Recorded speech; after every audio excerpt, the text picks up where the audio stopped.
Bismillahirrahmanirrahim. Assalamualaikum warahmatullahi wabarakatuh. Salam sejahtera semua. Kembali bersama saya Muklis. Di kesempatan kali ini kita kembali membahas Dapodik 2023-2024 yang 24 hari, 17 jam, 16 menit, 30 detik ketika saya membuat video ini akan ditutup. Nah, jadi sebelum ditutup, apa yang mesti Bapak Ibu lakukan sebelum Dapodik 2024 itu ditutup? Tentu saja yang perlu Bapak Ibu lakukan yaitu mengecek kembali data-data Dapodiknya apakah sudah sesuai semua ya. Kita ke aplikasi Dapodik ya. Nah, Bapak Ibu silakan cek kembali ya, mungkin dari inputan sarfrasnya, kemudian data gurunya, mungkin ada masih yang bermasalah ya kan. Kemudian data peserta didiknya, mungkin masih ada yang masih masuk residu di Purple PD, ya belum sesuai, silakan diperbaiki sebelum ditutup. Kemudian bagi rekan-rekan operator jenjang PAUD, khususnya TK ya, khususnya itu jika seandainya ada yang mengulang siswa kelompok B-nya, itu Bapak Ibu bisa melakukan dua hal.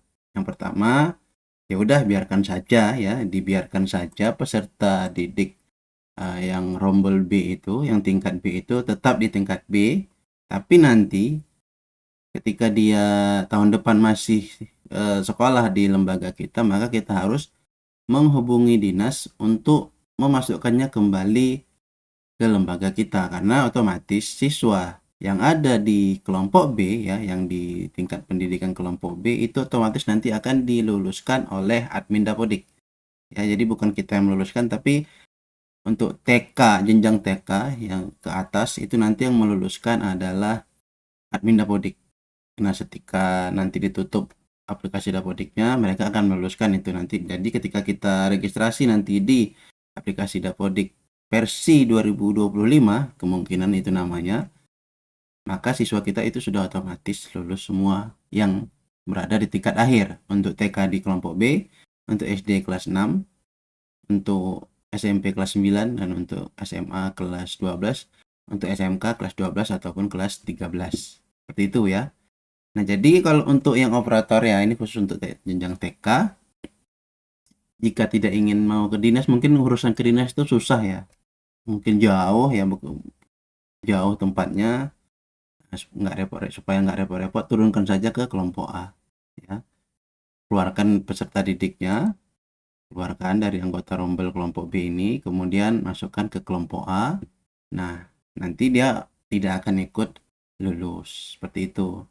Tapi kalau saya pribadi ya biarkan saja lulus, nanti silahkan menghubungi dinas untuk mengembalikannya. Supaya apa? Supaya nanti di rekam didiknya di Purple PD, kita login dulu ke Purple PD.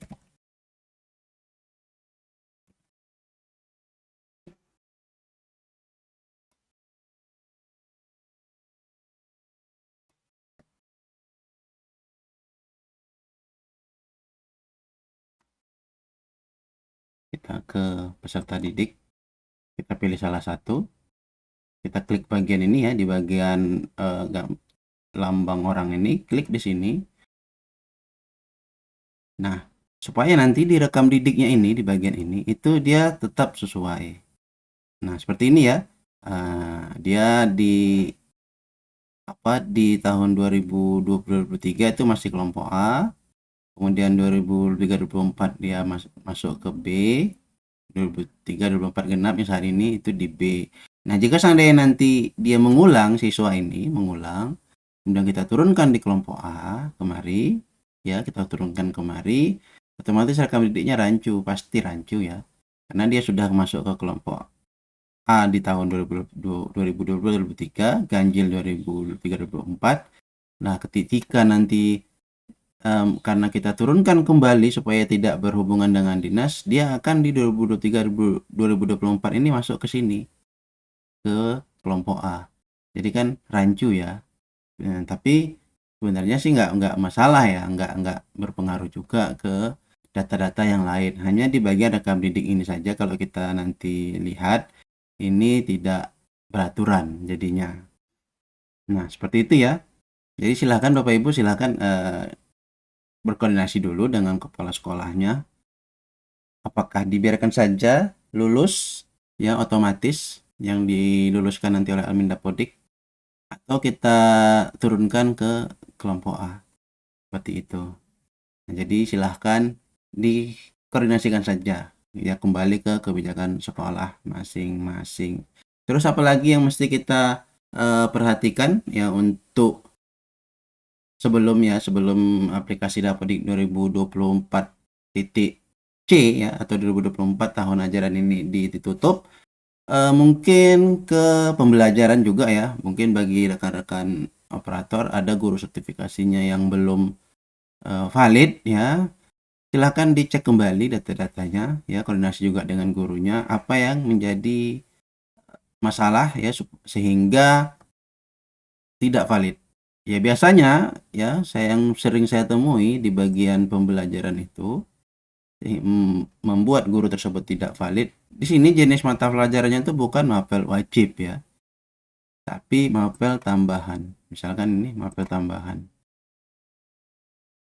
Nah, di sini nanti kita isikan data-datanya, kemudian disimpan dan tutup. Di sini nanti dia bukan mapel wajib tapi mapel tambahan.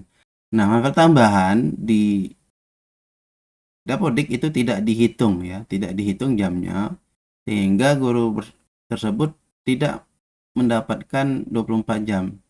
Itulah yang menyebabkan JJM-nya itu masih nol dan tidak terhitung. Jadi tentu saja kalau sudah tidak 24 jam untuk guru sertifikasi itu jadi invalid. Nah, itu yang biasanya terjadi ya di tingkat TK yang saya sering hadapi ya. Banyak yang bertanya kenapa tidak valid, ketika kita cek itu mapelnya bukan mapel wajib tapi mapel tambahan atau muatan lokal misal. Padahal itu tidak dihitung. Jadi untuk guru sertifikasi hindari itu, pastikan dia di mapel wajib dan mapelnya itu guru PAUD ya, bukan yang lain, tapi harus guru PAUD seperti itu. Nah, jadi demikian ya.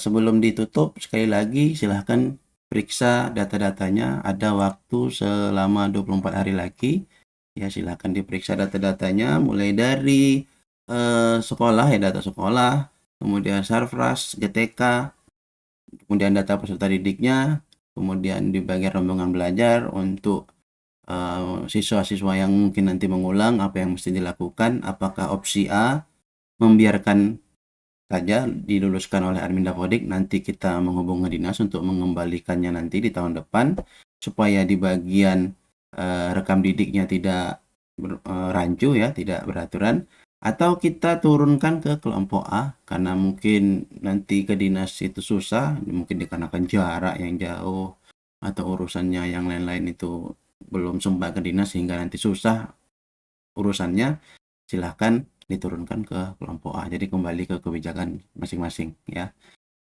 Selain itu mungkin tidak ada lagi ya. Saya hanya garis besarnya saja. Jadi Bapak Ibu silahkan cek kembali data-datanya sebelum ditutup di 30 Juni 2020.